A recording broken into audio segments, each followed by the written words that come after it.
Hello friends, ये chapter 2 है सी language सीखने का। जैसे कि मैंने कहा था कि सी लैंग्वेज की पूरी सीरीज मिलेगी, तो उस सीरीज का ये चैप्टर 2 है, बेसिक्स ऑफ सी। यहाँ पे एक बात मैं आपको और शेयर करना चाहूँगा कि यहाँ पे एक स्पेशल ऑफर है आपके लिए, एक स्पेशल ऑफर ही कहूँगा इस चीज़ को। तो इस वीडियो को आप पूरा कंटिन्यू करिएगा, लास्ट में मैं आपको इस चीज़ के बारे में बताऊँगा। ओके, मेन हम अपने टॉपिक पे आते हैं। देखिए, सबसे पहली चीज़ है इसमें कि हमारे स्पेशल सिंबल्स कौन कौन से होते हैं।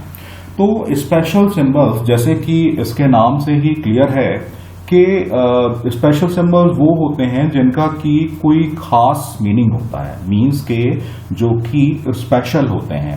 स्पेशल होने से हमें यहाँ पे क्या मतलब है कि जिनका यूज हम एक जगह कर सकते हैं और जहां पे वो यूज होते हैं वहां पे उसकी जगह कोई दूसरा नहीं हो सकता है।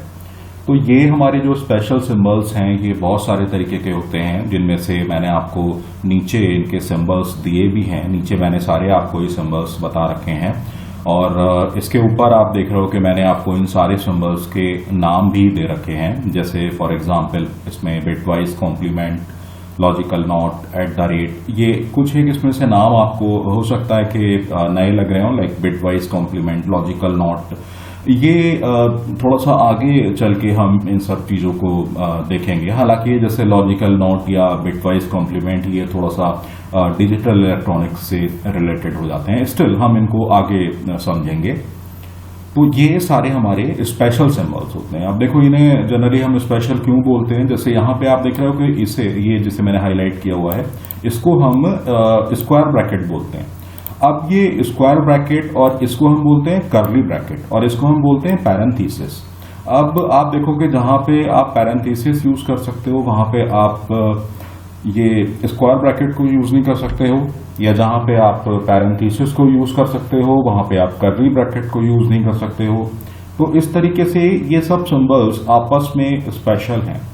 @ हो गया, इसको हम हैश बोलते हैं, मतलब कि प्री प्रोसेसर डायरेक्टिव। ये हमारी एंगुलर ब्रैकेट है, ये हमारा सेमी कॉलन है, ये हमारा कोलन है। नेक्स्ट है हमारा वेरिएबल, और इसके जो टाइप्स हैं वो कौन कौन से होते हैं। देखो, वेरिएबल का मतलब, जैसे कि वेरिएबल के नाम से ही हमारा मतलब इसको क्लियर हो जाता है कि वो चीज जो कि वेरी करे, मतलब कि जो कि वेरी करे, और जो हम कह सकते हैं कि चेंजेबल हो, या जिसको हम मॉडिफाई कर पाएं, उसको हम वेरिएबल कह सकते हैं। जैसे कि फॉर एग्जांपल मैं ये बोलूं कि y = 30, ठीक है। अब ये जो इसका मीनिंग यही हुआ ना कि 30 जो स्टोर हो रहा है वो y में हो रहा है। अब कोई भी चीज जब आप स्टोर करते हो तो कंप्यूटर में वो कहीं ना कहीं मेमोरी में स्टोर होता है।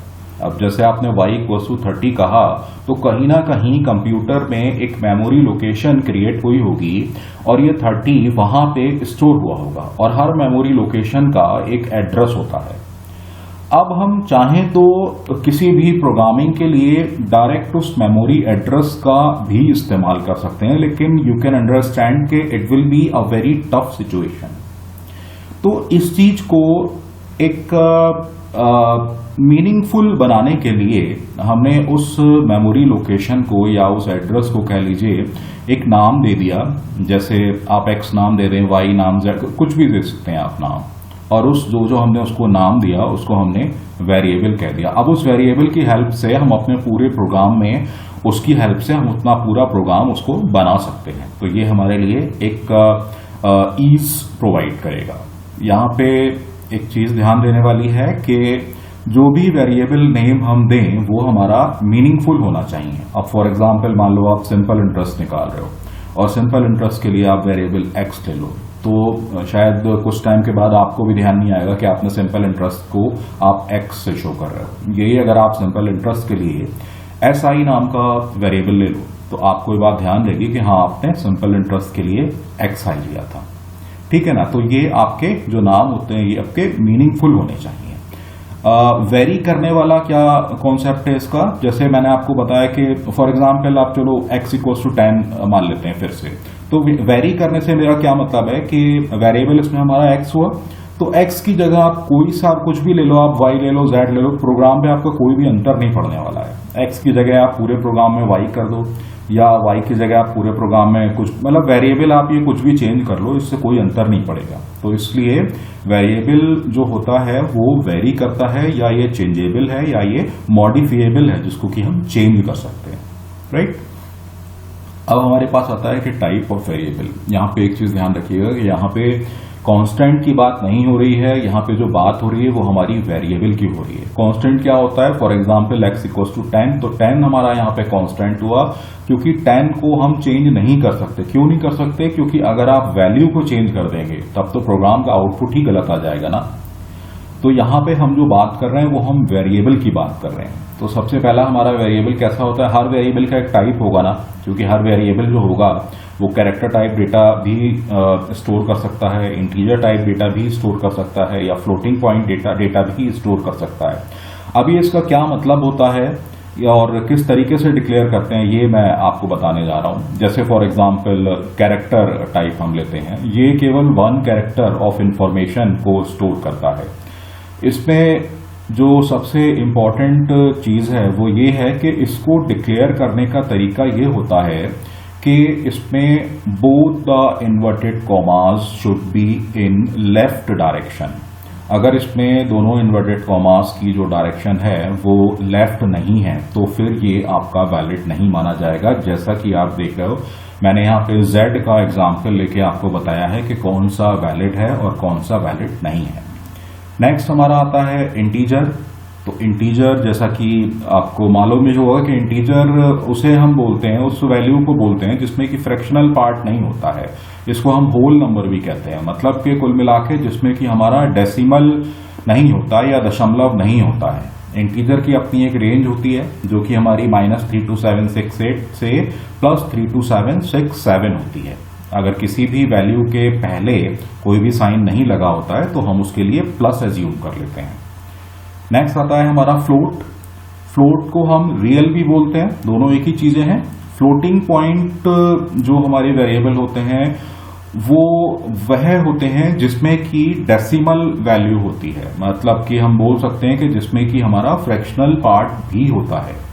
इसकी जो रेंज होती है वो मैंने आपको यहां बताई हुई है। इसको हम एक्सपोनेंशियल फॉर्म में शो करते हैं, ये थोड़ा आगे की चीज है। तो हम इसको अभी सिर्फ आपको जो बेसिक कॉन्सेप्ट है इस चैप्टर में आपको केवल वो बताए जा रहे हैं, तो इसको हम आगे डिस्कस करेंगे। नेक्स्ट आता है हमारा डबल। जहां पे भी वैल्यू हमें फ्लोट या रियल से ज्यादा लेनी होती है तो वहां पे हम डबल को यूज करते हैं, फ्लोट की जगह हम डबल को यूज करते हैं। इसकी जो रेंज है वो ज्यादा होती है, यहां पे भी हम एक्सपोनेंशियल फॉर्म में इसको शो करते हैं। अब नेक्स्ट हमारा आता है टॉपिक के कांस्टेंट क्या होते हैं और इसके टाइप्स क्या होते हैं। कांस्टेंट देखिए, जैसे मैंने आपको पहले बताया था कि पहले वाले टॉपिक में हम वेरिएबल की बात कर रहे थे, इस वाले टॉपिक में हम कांस्टेंट की बात कर रहे हैं। लाइक अगर हम कंसीडर करें कि a = 20, तो यहाँ पे हम जो 20 वैल्यू है हम उस वैल्यू की बात कर रहे हैं। तो कांस्टेंट क्या होते हैं? कांस्टेंट वो होते हैं जो कि फिक्स होते हैं, जिन्हें कि चेंज नहीं किया जा सकता है या जिन्हें कि हम मॉडिफाई नहीं कर सकते हैं। कांस्टेंट का एक दूसरा नाम भी होता है जिसको कि हम बोलते हैं लिटरल्स। कांस्टेंट या लिटरल्स एक ही बात है। अब नेक्स्ट आता है हमारा के टाइप्स ऑफ कांस्टेंट, मतलब कि कांस्टेंट के कौन कौन से टाइप्स होते हैं। सबसे पहला हमारा इंटीजर टाइप कांस्टेंट आया। इंटीजर टाइप देखो, यहाँ पे अब कांस्टेंट की बात हो रही है तो हम यहाँ पे वैल्यू की बात करेंगे, क्योंकि कांस्टेंट क्या होगी? वैल्यू होगी ना। तो इंटीजर कांस्टेंट से हमारा वो मतलब है कि जिस वैल्यू में डेसिमल या फ्रैक्शनल पार्ट नहीं आए, 0 से 9 तक की सारी वैल्यूज इसमें कंटेन होंगी। जैसे फॉर एग्जांपल मान लो हम बात करें कि x = 9 या वट एवर, जो भी जिसमें कि डेसिमल पॉइंट नहीं है। यहाँ पे मैंने आपको एक एग्जाम्पल देके बताया कि x = 9, तो 9 इज अ कांस्टेंट। अब हम बात करते हैं रियल कांस्टेंट की। रियल या फ्लोटिंग पॉइंट एक ही बात है। तो रियल कांस्टेंट में क्या होता है? ये फ्रैक्शनल पार्ट को कंटेन करते हैं, मतलब कि डेसिमल पॉइंट को कंटेन करते हैं। और इसका एग्जांपल आप कुछ भी ले सकते हो, लाइक मैं कहूं कि 50.55, तो इसमें क्या हुआ? डेसिमल पॉइंट ये कंटेन कर रहा है, तो ये हमारा क्या कहलाएगा? Real constant. नेक्स्ट हमारा आता है सिंगल कैरेक्टर कांस्टेंट। तो सिंगल कैरेक्टर कांस्टेंट हमने पहले भी देखा है कि ये एक सिंगल कैरेक्टर को कंटेन करता है, इसके बारे में डिटेल में मैंने आपको ऊपर बताया भी है। नेक्स्ट हमारा आता है स्ट्रिंग कांस्टेंट। इसको एक तरीके से हम ग्रुप ऑफ कैरेक्टर्स या एक तरीके से हम सेट ऑफ कैरेक्टर्स भी कह सकते हैं, जो कि हमारा डबल कोटेशन मार्क्स में क्लोज होते हैं। जैसे कि फॉर एग्जांपल मैंने इसमें अपना नाम लिख रखा है PANKJ, ये हमारा डबल कोटेशन के अंदर क्लोज है, या इसमें डिजिट आ सकते हैं, या इसमें इवन ब्लैंक स्पेस भी आ सकते हैं, या इसमें इवन स्पेशल कैरेक्टर्स भी आ सकते हैं। तो इसको हम कहते हैं स्ट्रिंग कांस्टेंट, राइट।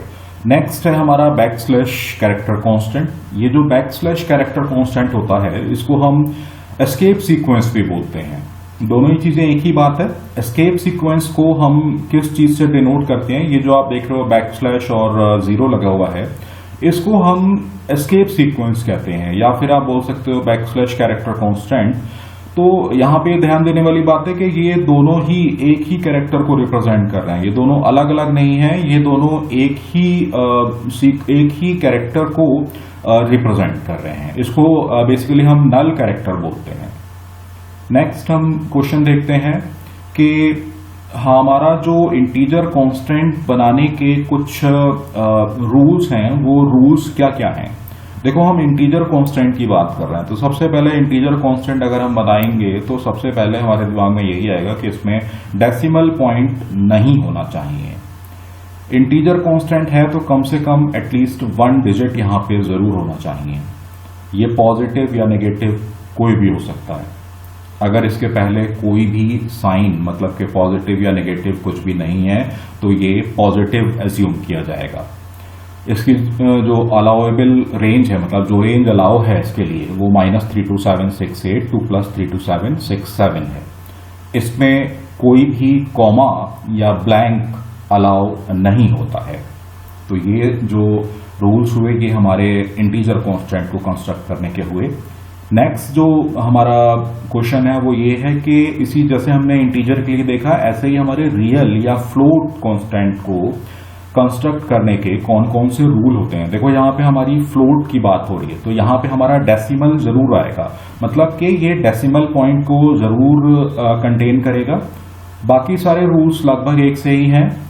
कम से कम 1 डिजिट जरूर होगा, पॉजिटिव भी हो सकता है, नेगेटिव भी हो सकता है। अगर कोई भी साइन इसके पहले नहीं होगा तो हम इसको पॉजिटिव मानेंगे, और कॉमा या ब्लैंक इसमें अलाउड हैं रियल कांस्टेंट में, नहीं अलाउड हैं रियल कांस्टेंट में।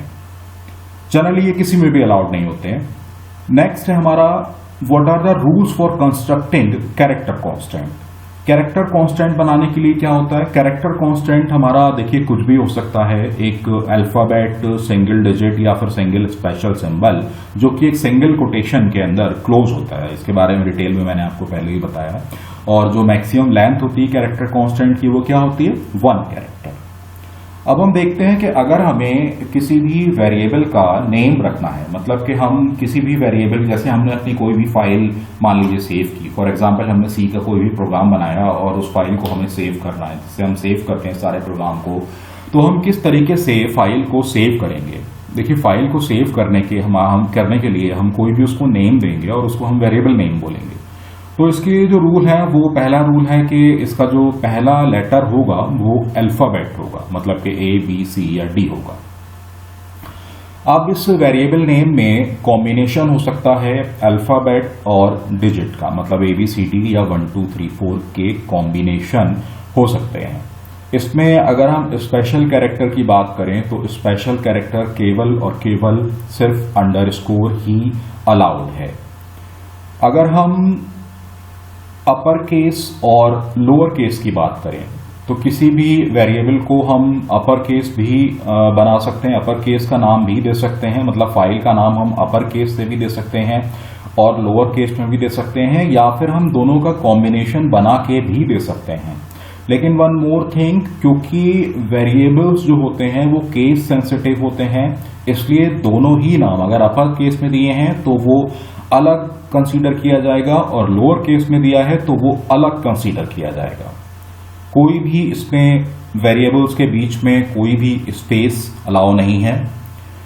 इसके अलावा हमें कोशिश ये करनी चाहिए कि हमें कोई भी इसमें रिजर्व कीवर्ड का यूज नहीं करना चाहिए, क्योंकि जो कीवर्ड होते हैं या जो रिजर्व कीवर्ड होते हैं उनका मतलब जनरली ये होता है कि वो कंपाइलर को उनका मीनिंग ऑलरेडी मालूम होता है। तो रिजर्व कीवर्ड को हमें यूज करने से बचना चाहिए, क्योंकि वो एक अलग यूज के लिए कंप्यूटर में दिए होते हैं। और वेरिएबल का जो नाम होता है वो किसी भी नंबर से स्टार्ट नहीं होता है, ठीक है। जनरली हमें 1 से 31 अल्फाबेट के बीच का कोई भी वेरिएबल नेम मैक्सिमम इतनी ही लेंथ का बनाना होता है, हालांकि इतना लंबा नाम बनाने की जरूरत नहीं होती है।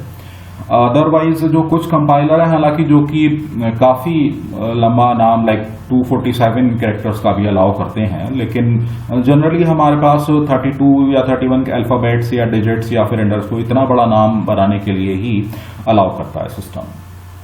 अब देखिए नेक्स्ट इसमें हमारा टॉपिक आता है कि सी के कीवर्ड्स कौन कौन से हैं। सबसे पहले तो ये समझिएगा कीवर्ड्स हमारे कौन कौन से होते हैं।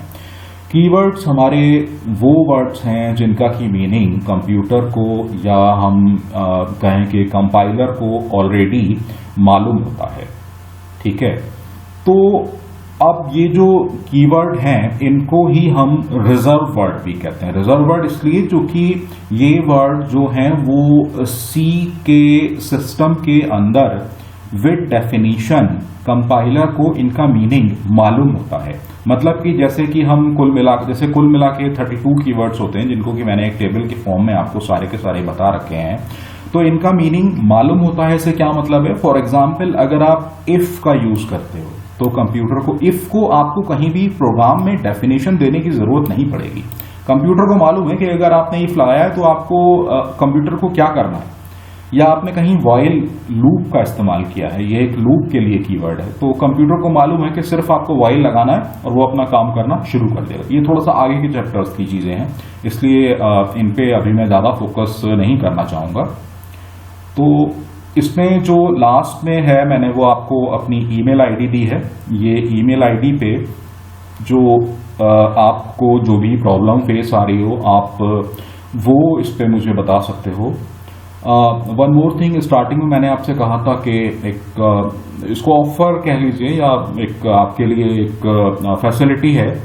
जैसे आप ये वीडियो देख रहे हो तो इस वीडियो को आप या तो पेन कॉपी लेके लिखोगे, चूंकि पूरा तो इसका कोई प्रिंट आउट आप ले नहीं सकते हो क्योंकि स्क्रीन हर समय तो इसकी पूरी रहेगी नहीं।